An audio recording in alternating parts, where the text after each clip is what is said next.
A angústia é o ruído que antecede o pensamento. É o desconforto que surge quando o mundo deixa de fazer sentido, mas ainda não encontramos outro para colocar no lugar. Ela não é dor, não é medo, não é tristeza. A angústia é uma espécie de vazio atento, um mal-estar que não sabe onde doer e por isso dói em todo lugar. A angústia é anterior à emoção. Ela é pré-verbal, pré-lógica, pré-definição. Nós a sentimos antes de saber nomeá-la, antes de saber pensar sobre ela. E quando finalmente aprendemos a colocá-la em palavras, descobrimos que as palavras são pequenas demais para contê-la. O ser humano tenta compreender a angústia há séculos. Os filósofos a chamaram de condição, os psicólogos de sintoma, os religiosos de provação, mas nenhum deles conseguiu domesticá-la, porque a angústia não existe para ser explicada, ela existe para ser atravessada. Kierkegaard foi quem entendeu o mais profundo. A angústia é o preço da liberdade. Quando descobrimos que podemos escolher, que somos responsáveis pelo próprio destino, que nenhuma autoridade garante nosso caminho, a existência se abre diante de nós, não como promessa, mas como um abismo. Sartre completou o raciocínio mais tarde. A angústia é a consciência de que somos nós que escrevemos a vida. E não existe manual, não existe destino garantido, não existe amparo metafísico para além da escolha. Heidegger ousou ir ainda mais fundo. A angústia é a forma como o ser humano percebe que existe, não no sentido banal de estar vivo, mas no sentido radical de ter sido lançado ao mundo sem orientação. Em angústia, nos descobrimos sem roteiro. A angústia é, portanto, o momento em que o ser humano percebe que não tem instruções, e é aí que mora sua força. Mas, filosofia à parte, a angústia é cotidiana. Ela habita o instante em que abrimos os olhos pela manhã e não sabemos quem devemos ser naquele dia. Ela está nas pausas entre as tarefas, no silêncio pós-reunião, no caminho de volta para casa. Ela vibra no corpo como um sinal fraco e constante, às vezes mais nítido, uma opressão no peito, uma falta de ar, uma náusea leve, um tremor discreto.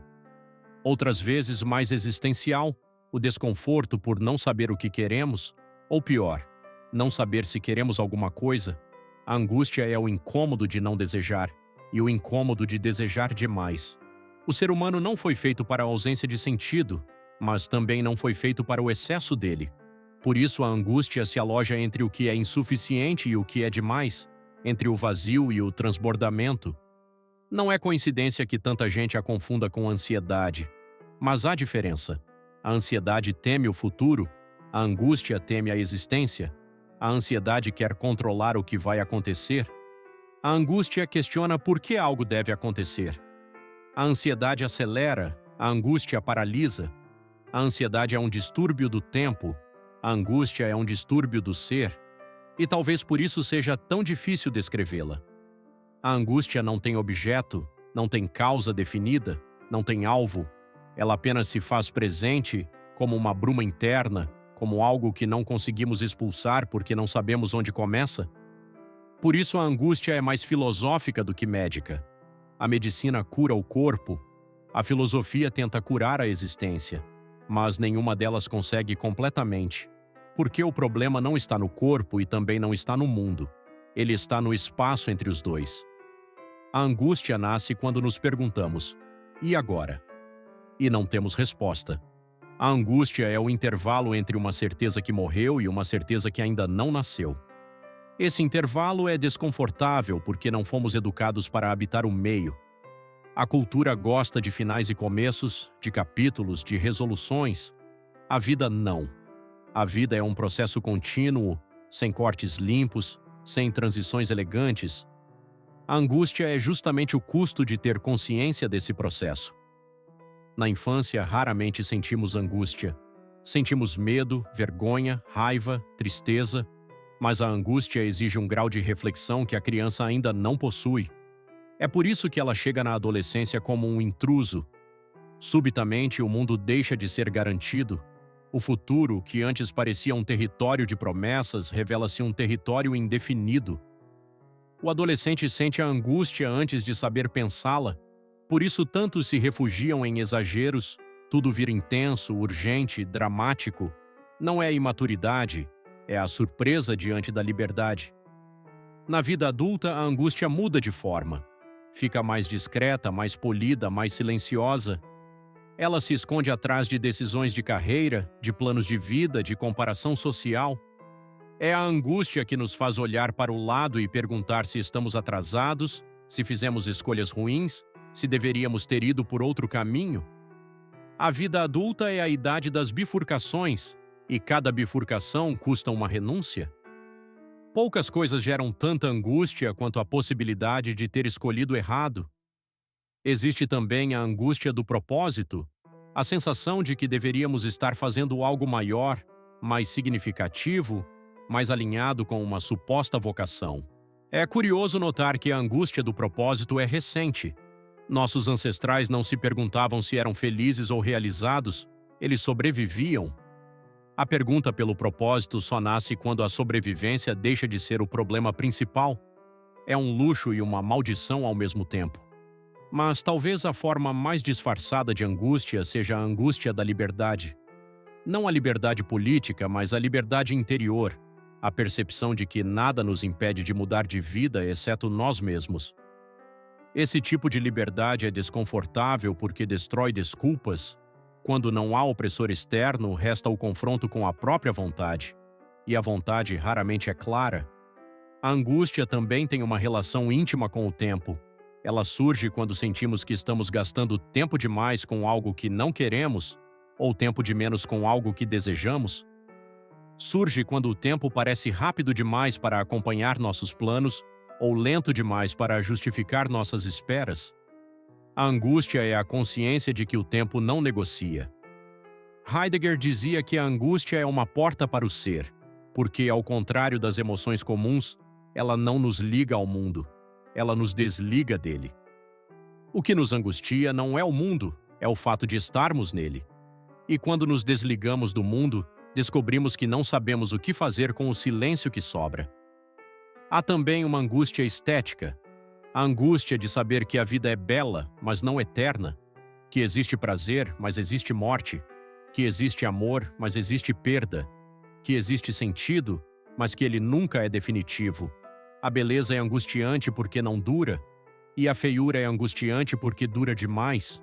Por isso dizemos que a angústia é o combustível do pensamento humano. Sem angústia não haveria filosofia, nem arte, nem literatura, nem espiritualidade. A angústia nos obriga a perguntar, e perguntar é o primeiro ato da liberdade. É curioso notar como tentamos fugir dela. Buscamos distrações, entretenimento, consumo, informação, dopamina, produtividade, velocidade. A angústia é lenta, e tudo que é lento parece perigoso. O silêncio é o habitat da angústia, e é por isso que tanta gente teme o silêncio. Não tememos o vazio sonoro, tememos o contato conosco. A modernidade intensificou a angústia. A oferta infinita de possibilidades é sedutora, mas devastadora. Para cada escolha que fazemos, recusamos dezenas de outras. A liberdade ilimitada não nos trouxe paz, trouxe um cardápio de destinos possíveis que nunca realizaremos. A angústia é a sensação de estar sempre vivendo menos do que o possível. Sartre dizia que o ser humano está condenado à liberdade. Isso soa negativo, mas não é. Significa apenas que não podemos evitar escolher. Até não escolher é uma escolha, e é precisamente essa inevitabilidade que angustia. O ser humano gosta de ter opções, mas sofre quando precisa decidir entre elas.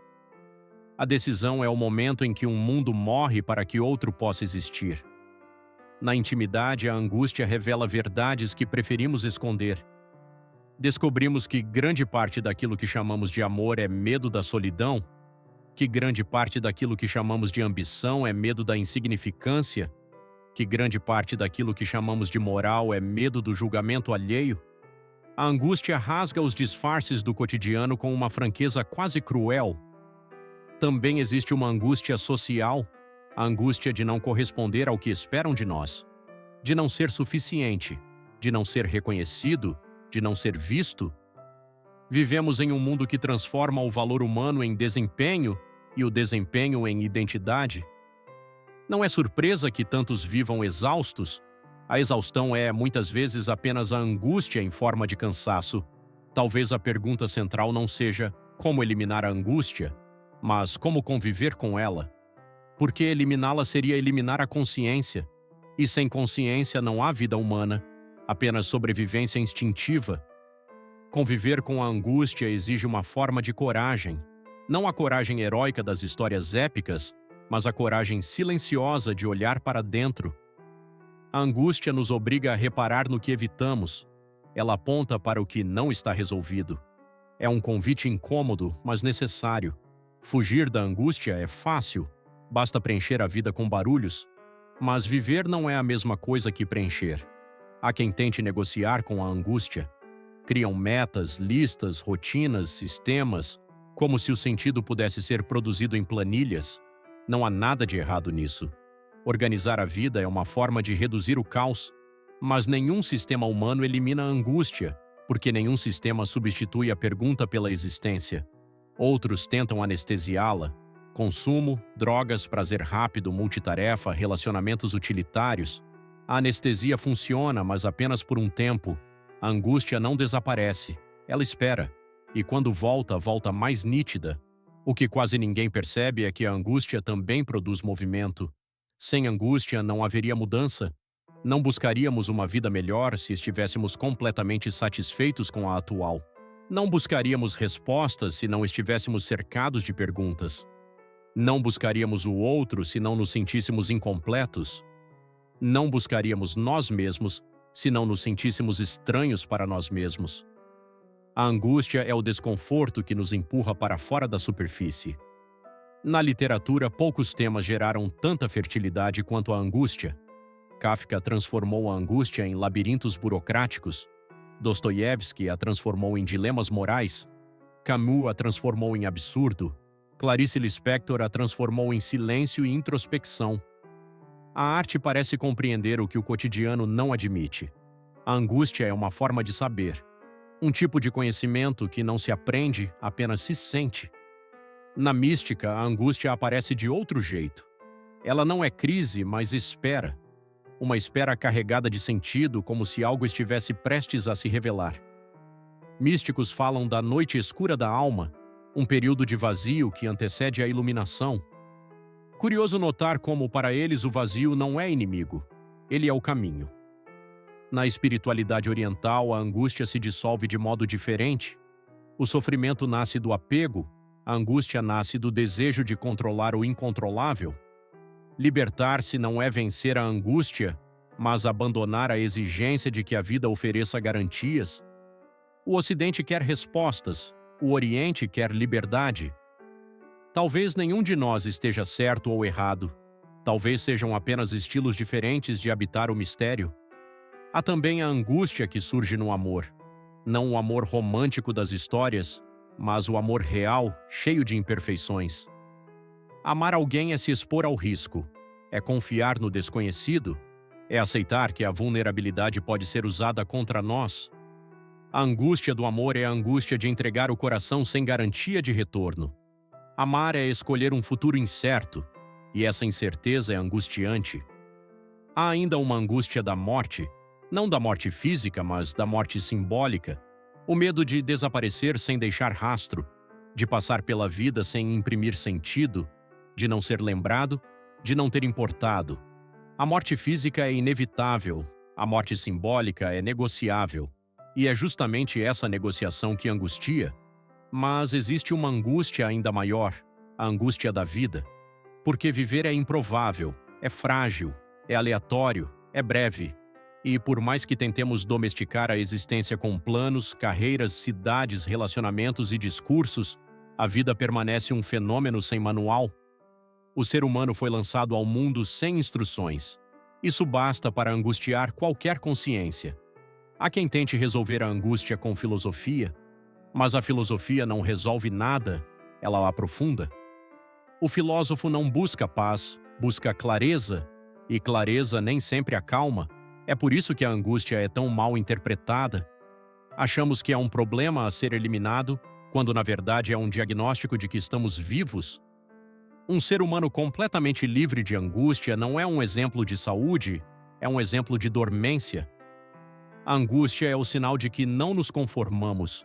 Quando nos perguntamos por quê, quando sentimos que algo falta, quando percebemos que a vida poderia ser diferente, esse desconforto é angústia. Ela é o espaço entre o que somos e o que poderíamos ser. O que dói não é o presente, é a comparação silenciosa com um futuro imaginado. É curioso, porém, como a cultura contemporânea transformou a angústia em patologia. Tudo que nos incomoda precisa ser corrigido. Tudo que é intenso precisa ser medicado. Tudo que é profundo precisa ser simplificado. Vivemos em uma sociedade que teme o abismo, mas também o deseja. Todos olham para ele, poucos admitem. O ser humano precisa de abismos, não para cair, mas para lembrar que pode escolher. A angústia é a consciência do abismo, e é justamente essa consciência que torna a liberdade possível. Agora posso entrar na finalização filosófica que você pediu, mais densa, mais reflexiva, mais madura e mais existencial, para fechar o texto com impacto e com assinatura conceitual do canal. A angústia é talvez a emoção mais silenciosamente ruidosa que existe. Ela não precisa de grito para ser escutada, basta estar. E há um detalhe sobre ela que poucas pessoas percebem: a angústia não precisa de um objeto. Você pode sentir medo e saber do quê. Você pode sentir tristeza e saber a razão. Pode sentir culpa e apontar o dedo para algum acontecimento. Mas a angústia, ela é um sentimento sem endereço. Às vezes ela nasce num corredor vazio, num domingo à tarde, numa madrugada de segunda, quando nada de extraordinário está acontecendo, e exatamente por isso ela é tão perturbadora. A angústia é o sinal de que existe algo não vivido, algo suspenso, e quanto mais se tenta ignorá-la, mais ela insiste. Não para te punir, mas para te convocar. Porque, ao contrário do que muitos imaginam, a angústia não é inimiga da vida.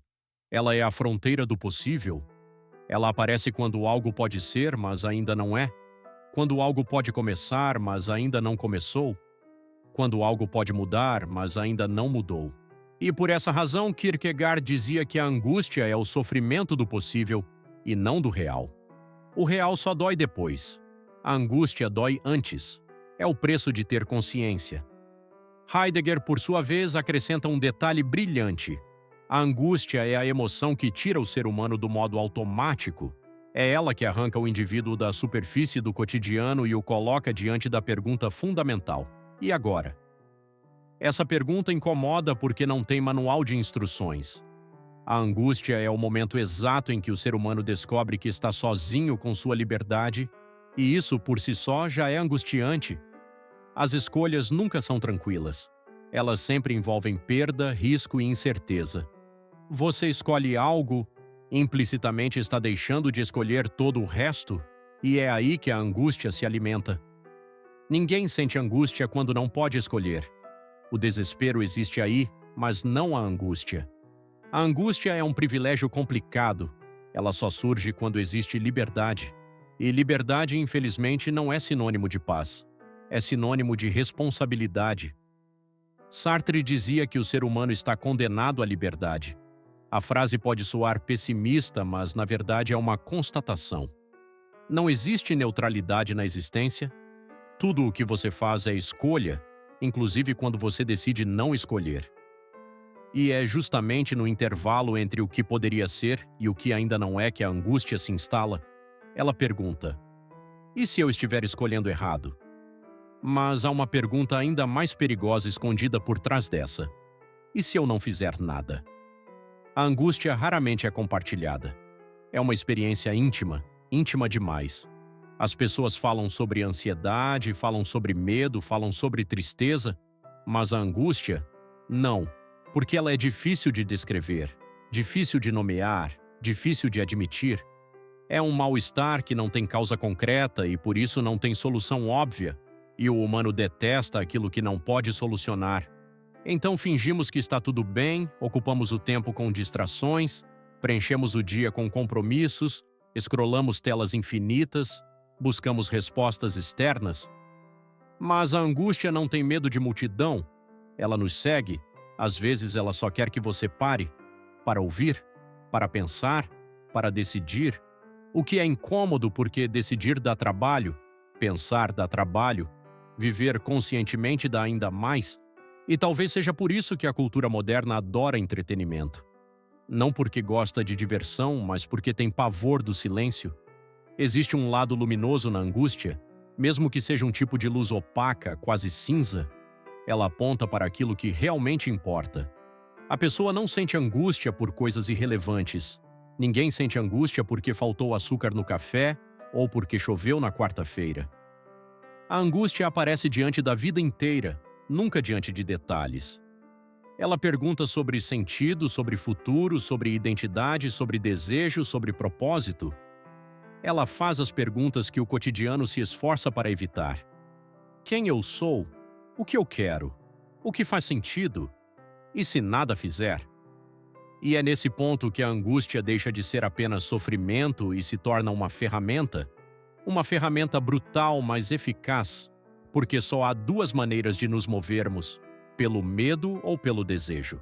A angústia está nos dois. Ela mostra o medo de continuar como está e o desejo de ser outra coisa. A angústia não desaparece quando você encontra respostas. Ela desaparece quando você encontra movimento. Não é o pensamento que resolve, é a ação. Porque a angústia é a emoção da suspensão, e o antídoto da suspensão é o gesto. Pequeno ou grande não importa. Qualquer gesto rompe o vazio. O resto é consequência.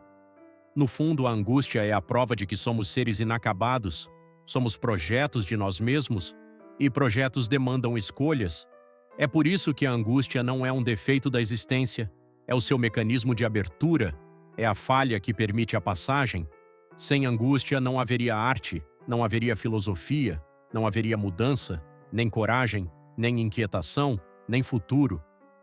Talvez o homem moderno não esteja angustiado porque algo está errado. Talvez esteja angustiado porque finalmente percebeu que pode ser mais do que já é. E isso, embora assustador, é extraordinário. Porque no instante em que a angústia aparece, o mundo deixa de ser apenas palco e se torna possibilidade. E o humano deixa de ser apenas alguém que vive e se torna alguém que escolhe.